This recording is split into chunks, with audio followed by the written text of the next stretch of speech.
Omelette ఇలా తయారు చేయాలి. ఎగ్ ఆమ్లెట్ చేస్తున్నానండి. దీంట్లో నా ప్రాసెస్లో చూడండి. ఇప్పుడు మనము ఎర్రగడ్డలు వేసుకుందాం.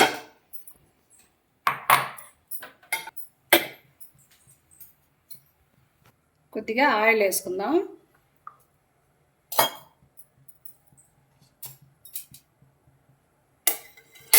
ఎగ్గులోకి పచ్చిగా లేకుండా ఉల్లిపాయలు మనము దూరగా వేయించుకుందాం.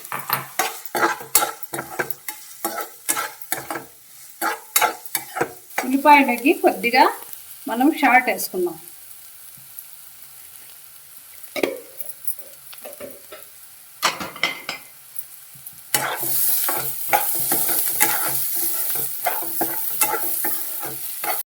A few moments later. మనము దోరగా వేయించుకున్న ఉల్లిపాయలు బౌల్లో వేసుకుందాం. గుడ్లని కుట్టుకొని ఇలా ఎర్రగడ్డలోకి వేసుకుందాం.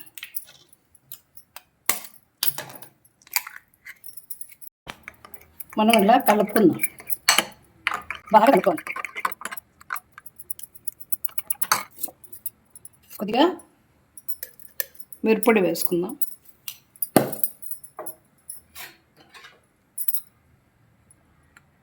పసుపు కొంచెం వేసుకుందాం. ఉప్పు ముందే వేసుకున్నాం కాబట్టి ఉల్లిపాయలకి ఇప్పుడు మనం బాగా ఇది కలుపుకుందాం. కొత్తిమీర వేసుకుందాం.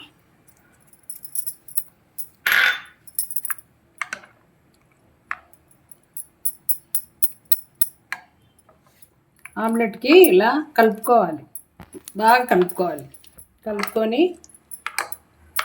దీన్ని పక్కన పెట్టుకుందాం. ఇప్పుడు మనం స్టవ్ వెలిగించుకొని ఆమ్లెట్ వేసుకుందాం.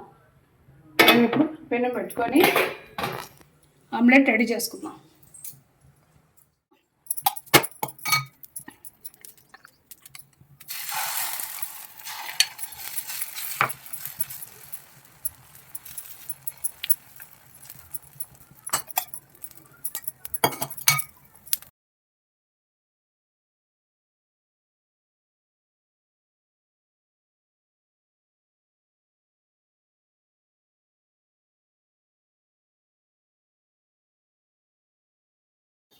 ఆమ్లెట్ ఇలా తయారు చేయాలి.